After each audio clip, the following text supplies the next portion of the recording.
Blessings, and welcome to episode 14 of Exploring Esoterica, Druids, Origins and Legacy.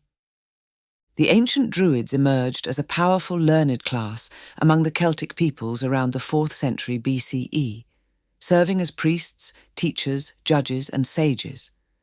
Their very name likely derives from a Celtic term meaning knower of the oak tree, reflecting their deep connection to nature and sacred oak groves. As an intellectual and spiritual elite, Druids commanded immense respect and wielded significant influence across Celtic societies in Iron Age Gaul, Roman-era Britain, and pre-Christian Ireland and Scotland.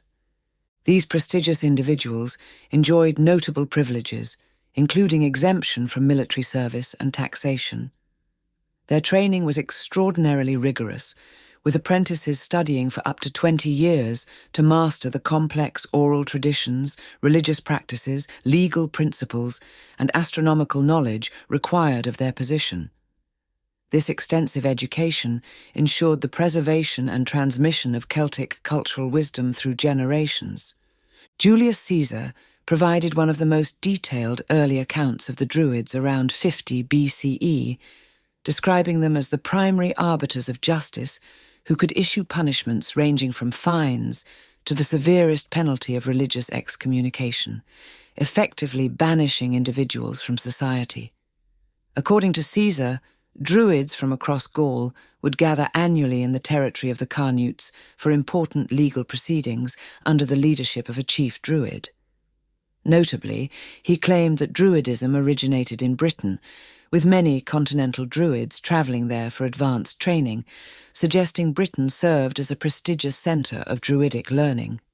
The Druids' belief system was sophisticated and multifaceted. They taught the immortality of the soul and reincarnation, concepts that may have helped Celtic warriors face death more courageously in battle. Their astronomical knowledge was remarkable.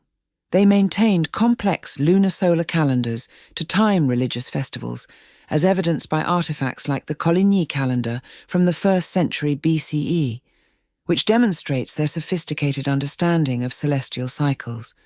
Their religious practices were intimately connected to the natural world. Rather than constructing temples, they conducted ceremonies in sacred groves. Pliny the Elder described a particularly significant ritual where white-robed Druids would harvest mistletoe from oak trees using golden sickles, catching the sacred plant in white cloth before sacrificing 2 white bulls. Both the mistletoe and the oak were considered deeply sacred, with Pliny noting that they held nothing more sacred than the mistletoe and the tree that bears it. The controversial topic of human sacrifice appears in both ancient accounts and modern archaeological evidence. While Roman sources likely exaggerated these practices for political purposes, discoveries like the Lindow-Man bog body provide compelling evidence that ritual killings did occur.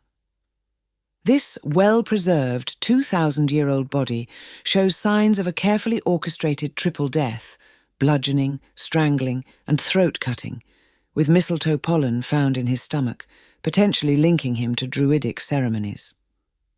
Archaeologist Miranda Aldhouse Green suggests he may have been a Druid or noble sacrificed around 60 CE, possibly in an attempt to thwart the advancing Roman legions. The decline of Druidism began with Roman expansion into Celtic territories.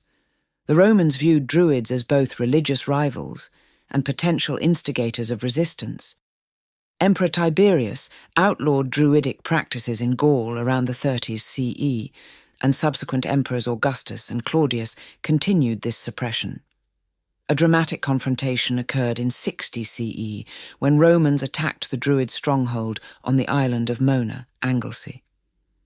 Tacitus vividly describes the scene of wild-eyed Druids and black-clad women cursing the Roman troops before being slaughtered and their sacred groves destroyed. While Druids persisted longer in Ireland and Scotland, which remained outside Roman control, the spread of Christianity between the 5th and 7th centuries CE gradually eroded their influence. Irish legal texts from this period show Druids' status had diminished significantly, ranking them alongside common artisans rather than as the exalted sages they once were. Christian sources often portrayed Druids as sorcerers or opponents of the true faith, as exemplified in tales of St. Patrick's confrontations with the Druids of High King Loeger at Tara. The Romantic revival of interest in Druids began in the 17th century, with antiquarians like John Aubrey erroneously connecting them to ancient monuments like Stonehenge. William Stukely's influential 18th century writings popularized the image of Druids as white-robed patriarchs presiding over megalithic sites, despite these structures predating the Iron Age Druids by over a millennium. This period saw Druids transformed in art and literature into symbols of ancient wisdom and Britain's mystical heritage. The Romantic era brought further embellishments to Druidic lore, with works like Chateaubriand's 1809 novel Les Martyrs and Bellini's 1831 opera Norma, featuring dramatic portrayals of Druids. In Wales, the revival of Celtic culture led to the creation of the Gorsedd of Bards by Iolo Morganwg, incorporating Druidic elements into Welsh cultural celebrations that continue today. Modern Neo-Druidism emerged from this revival, developing into various spiritual and cultural movements.